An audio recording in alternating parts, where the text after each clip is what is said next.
G'day crew. I thought I was getting hard done by in the last couple of trips where I couldn't get away from the sharks.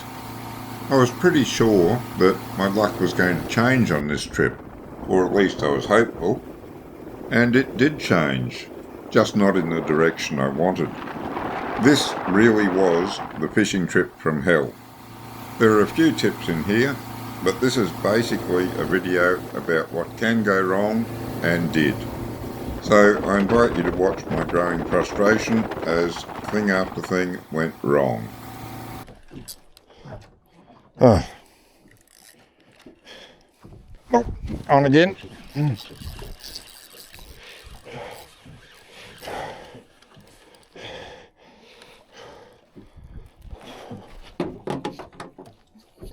Oh, come on.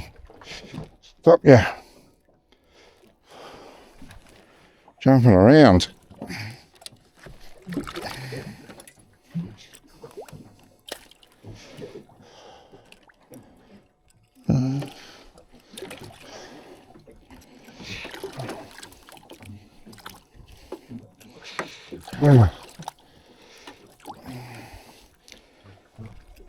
Wow.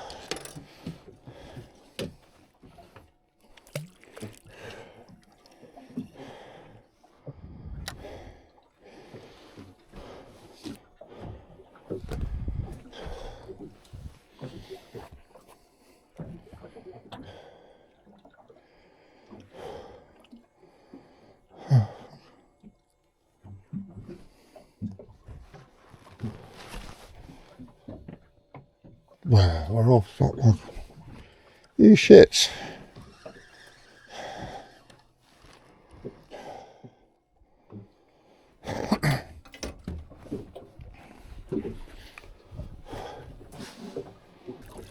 In the last video, I showed you how I butterfly the leftover bait from the last trip if I can't find any liveys. I said that the safest way to do it was to push the knife through the body from top to bottom and then cut down towards the tail, holding onto the head while you do it. And while this is certainly the safest way to do it, I find that I leave more flesh on the backbone cutting this way than the way I do it. Since you should be using the backbone for burley anyway, I guess this isn't critically important, but I do like to leave as much meat on the bait as possible. Throwing the backbone out for burley is just to put a little bit of smell in the water. Anyway, this is the way you do it if you want to hang on to the head and cut down towards the tail. Definitely need a sinker on it.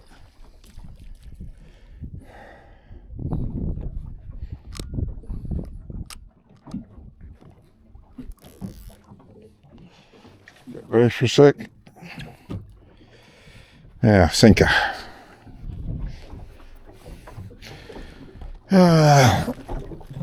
Okay, want a Klik sinker on this one, just nice quick change. A lot of current there and fair sized bait. Oh dear, I'm out of sixes.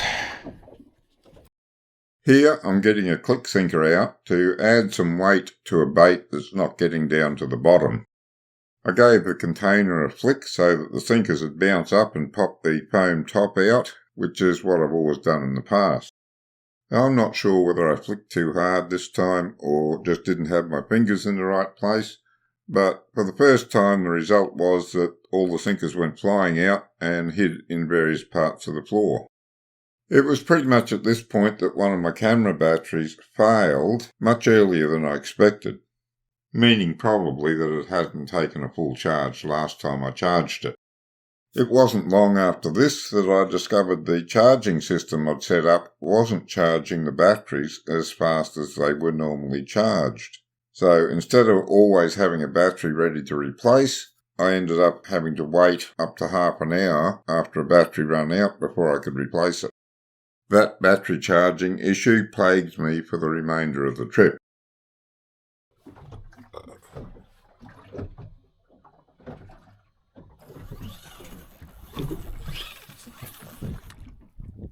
Okay, I'm on. Oh, and I'm off. What happened there?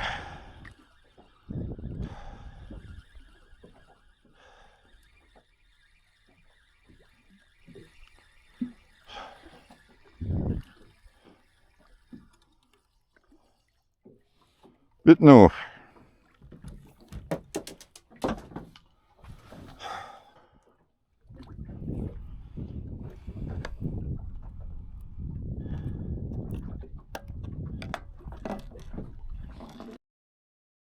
I tried to do this on the boat, but the video didn't come out very well with all the other problems I had.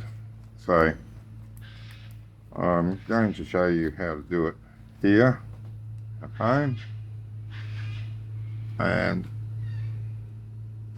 first thing is that you need a needle with an open eye. You can see there, the eye of that needle is open. It's got a little break in the eye just there. So if we were to put the rubber band on there, it slides into the eye just like that. To bridle rig a bait, start off with the rubber band and your hook. I'm using an 8/0 circle hook here. Everyone seems to use circle hooks for this job. Probably 6/0 to 8/0 is fine. So make a loop in your rubber band and put it on your circle hook like that. Need an open eye needle to do this. And then take your fish and just through the top of the eye socket. There's no bone in between. Make sure you're at the very top of the eye socket, not through the eye, but just at the top of the eye socket. You're not going to feel that. Just pull that through and then take it off the needle. And then put your hook through like that. And then give it 3 twists. Like that. And then go in underneath that with your hook, like that. Give it 3 twists in the other direction. And then from the front of the fish, go back under it again. So that when you come out, your hook's like that. And you got some flex there in your rubber band. And your fish is going to swim along just perfectly like that. Depending on where you want your hook to sit, just slide the rubber band along. It will stay pretty much wherever you put it. And that's it. Drop him into the water, he'll swim perfectly. He'll stay alive a long time within bridle rig like this. I think the little bit of experience I've had bridle rigging, they stay alive a lot longer than any other way you could rig these bait. Now I tried to show you this out on the boat, but the video didn't come out very well, so doing it here. This is a chamberlain release for a downrigger. Now it's got a 2-stage release. It's got the release here, which pulls out back and lets your line plop out that way. And it's got this upper release here, which your line goes in through here. And this release here controls the tension you can put on your rod. This knob here allows you to vary the tension. So you can have quite a lot of tension on your rod, which you want to take up the slack in the line when this one pops. But this one's independently adjustable via this knob here. And I can't remember the exact figures. I think it's something like 1/10 of a pound up to about 5-point-something pounds of adjustment you can have on this. I'll put it down in the video description or up on the screen. But it's got a magnet in here, and the shaft here allows you to adjust the tension. And the really good thing about it is the accuracy of the adjustment you can have on this. So even if a grinner takes it, it's going to trip the rod, and you're not dragging a grinner around half of Moreton Bay not being able to get a bite of anything else because the grinner's latched onto your hook. And that happens if you have too much tension on your release. And I find that happens nearly all the time with those standard clip releases. So this one gets you away from all that, but it comes at a price, and every time you use it, you need to rinse it all out properly in salt water. And then I give it a bit of a dose with WD-40 or whatever fish oil based lubricant you like. I say fish oil based because it's going to stick to it, and if it's fish oil based, I don't think it's going to worry too much the smell for the fish. Having WD-40 on any of your fishing tackle doesn't seem to have any adverse effect on the fishing. So yeah, make sure you keep it well lubricated. Get that oil particularly down on this shaft. It is a stainless steel shaft, but it's not 316 because it has to be magnetic for it to work. So it's probably one of the like 304 or something in that area. Resistant to rust, but it will rust in salt water if you don't look after it. So as I said, freshwater wash as soon as you're finished and put some WD-40 on it and then store it away somewhere safe. I keep it in a press seal bag so that it doesn't get any moisture in it. Because nothing else is working out for me today.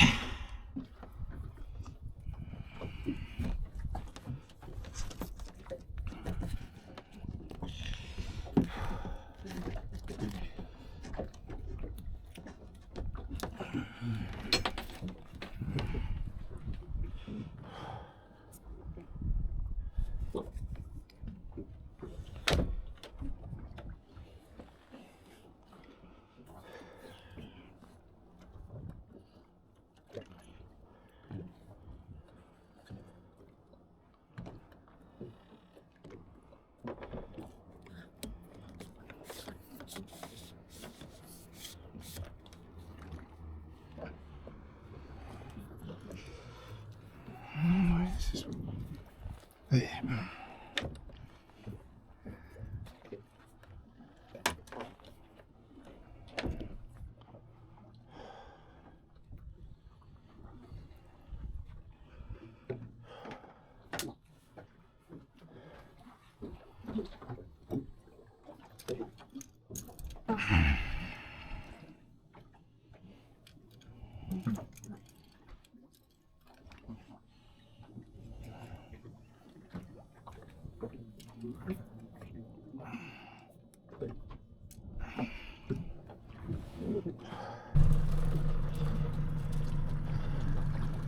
Okay. Now, take the needle and put it through top of the eye socket. Pull it through and hook it around your hook again. Okay, like that. Then 3 and hook under it. Another 3 and hook the hook under it again. So our hook should be holding like that.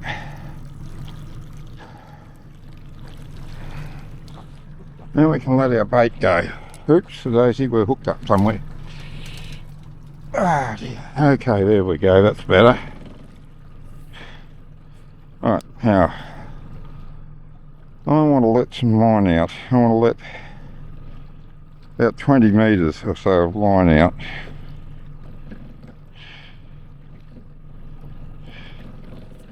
That'll do.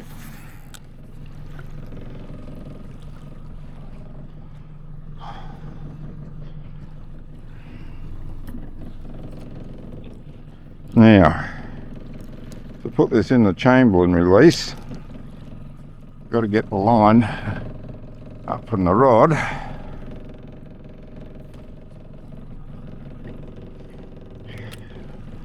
Oops, I'll just pull a little bit more out. There, that'll do. Now,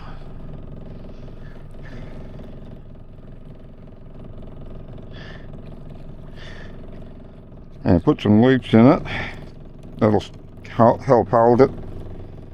Pull your release out, fit it in there, whoops, and then lock your release, oops. Oh dear. First time doing this, haven't used these sort of releases before. Ah, okay, got it. There we are. Now, lower this down. Don't drop it, you've got to be gentle with it, otherwise you'll break your line off. Now, oh, okay. Oop, what have we got happening here? Don't tell me this is going to play up as well.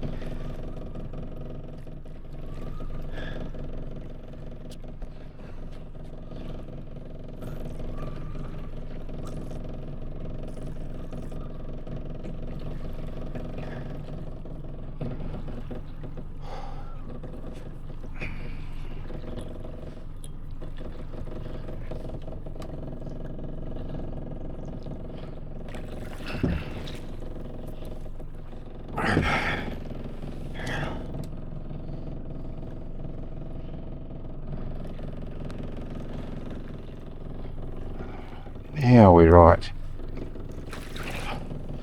Okay, just under the water now. I'll water zero that. And now we'll go down about 15 metres patrolling here. Ooh, no, I'm not going to go down 15 metres because we're at 15 now. We'll go down 10.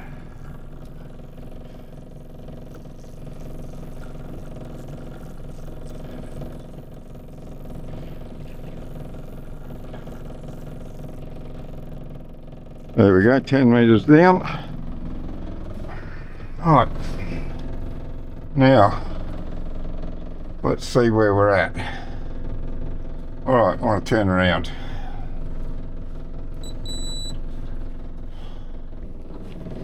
Okay, can we get this up now?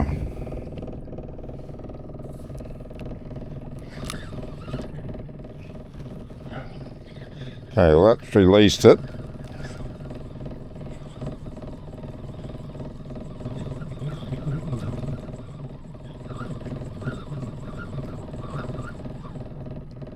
Oh, well, the fish are still alive down there, our live bait.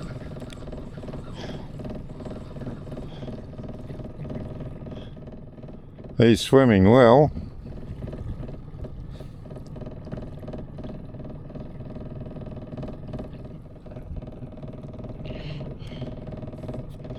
I'll let him out a bit more while I sort this downrigger out. Jesus, equipment failure today. Okay, let him out there. Now, can we go off?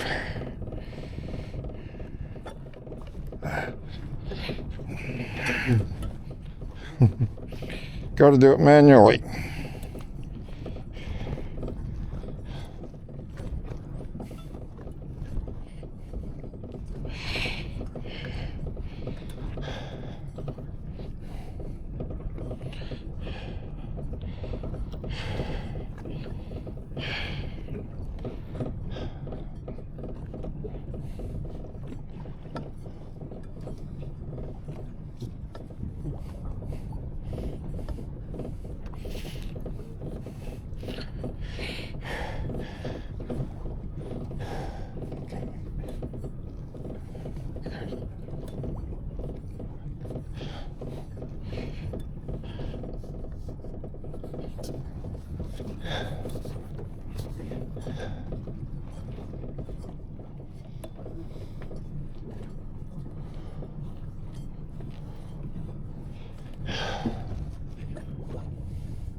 Oh, shit.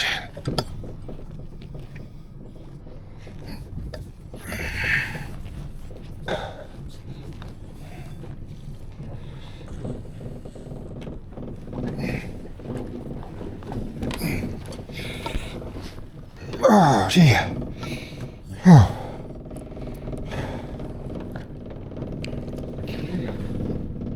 Oh.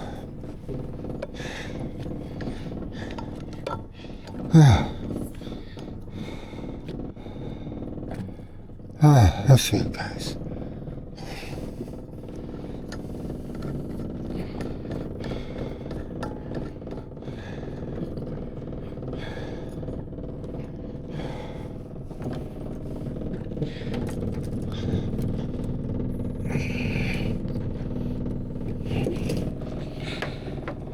Ah, yeah.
What we got here? Whatever. Shark. Shark again. Did he kill my livey?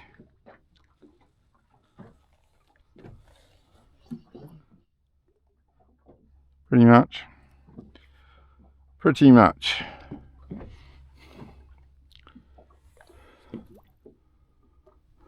Yep.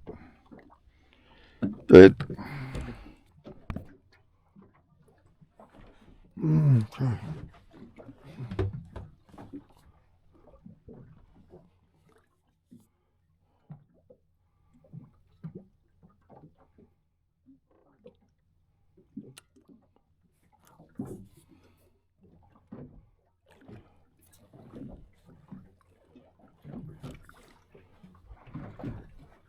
Up.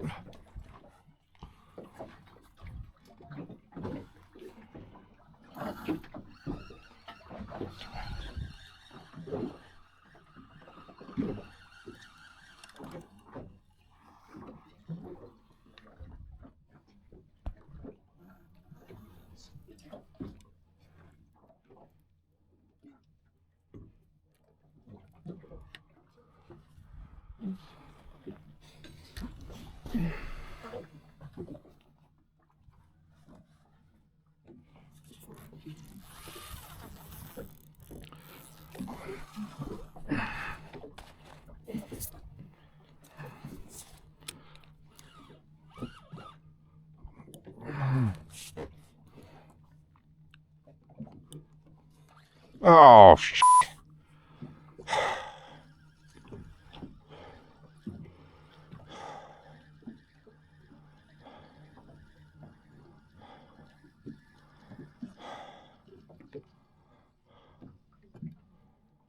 Yep, another shark, I guess. Well, he's fighting deep. There's Mr. Cool, just sitting there on the top of the water while the boat's going really slowly, but coming up to him.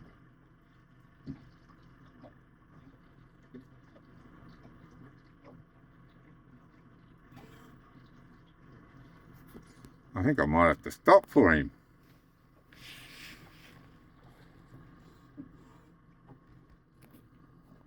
Oh no, he's going to go just off to the side of us. They talk about Mr. Cool. He got scared. He went down. Not bad, yourself? Sorry? I was just seeing if you had any lines in the water. No, I haven't got there yet. No, haven't got there yet. How's your day going so far? Up to shit. Up to shit? Yep. Why is that? Oh, Mincator didn't work. Oh. Downrigger didn't work. and haven't got any fish. Oh, well, that's 3 things, so hopefully it's all good from here on. Going home in a minute. This Good, what? keep the speed. My name's Chris, I'm from Maritime Safety Queensland, just conducting some license and rego checks. Yep. I see you're wearing your life jacket. Do you know about the servicing requirements on those? Yep. Every 12 months. Yeah, wonderful. And you've had them serviced within the last 12 months? Yep. Servicing yourself, yep. And you have your safety equipment on board? Yep. All right. Thank you. You have a good day. Is there any questions for me at all? No. Not unless you know how to fix these things. No idea, sorry. So, what went wrong? Well, the first thing was the scarcity of live bait. Now that's not unusual, but it's always disappointing. Next, the Minkoda powered off while it was on spot lock, and that required me to go out front and perform a reset procedure just to get it to raise up out of the water. When I got back and tried to deploy the Minkoda again using the remote, I found that it had lost its connection with the motor. I turned the Hummingbird on with the object of using that to control the Minkoda, but it locked up in the middle of the startup procedure, and despite several attempts it just refused to start. You might have noticed that the Minkoda was standing up vertically on the bow. This is the position it remains in after the reset procedure. It was several hours before I was able to get the Hummingbird to start, allowing me to stow the Minkoda properly. After that, I wasn't game to use it again in case I had more trouble with it. I wanted to get it home and troubleshoot it there. I've already mentioned the problems charging my camera batteries, but that wasn't the only issue with cameras. I had mounted a new camera to give me another angle to work with when I edited the video. That camera kept overheating and shutting down. It then refused to start again until it had cooled down. This seems to be a problem that plagues GoPro models, while I haven't had the same problem with the DJI Osmo action cameras. The Canon Downrigger also played up. It worked just fine when I tested it at home, but when I was out there with a cannonball on the end of the line, it'd go down alright, but when I tried to bring the cannonball up, it turned itself off. The Maritime safety check at least gave me someone to tell my frustrations to. Had I got a fine from the encounter, that would have just been one more item on the negative ledger. But the officer was a gentleman, and it was one pleasant moment in an otherwise lackluster trip. My problems didn't end when I got off the water either. When I got home and started to edit the video, I found that the camera synchronization, which helps me align the clips, hadn't worked. So I was left to try and manually align the clips so that it made sense. That's a very frustrating job as well. And at the same time, I also discovered that the sound quality, never excellent on an action camera, was even poorer than usual, with what sounded like a lot of static in it. I have done my best to alleviate that during editing, but it shouldn't have been there in the first place. Just one more thing that went wrong. Now, I always test everything that I plan to use on a trip before I go out. If I'm planning to use the Minkoda, I check that that cycles up and down. If I'm planning to use the Downrigger, I drop that down and back up again, albeit I don't put the cannonball on when I test it. And it all worked perfectly at home, just not so on the water. Fortunately, none of the problems on the boat proved to be difficult to fix. I think it took me about 30-40 minutes. I had everything working properly again. Once I got home, that is, not out on the water. And after a trip like this, surely the next trip must be perfect. We shall see. Well, that's it for the video. I hope you at least got a smile out of my trials and tribulations. Until next time, good fishing.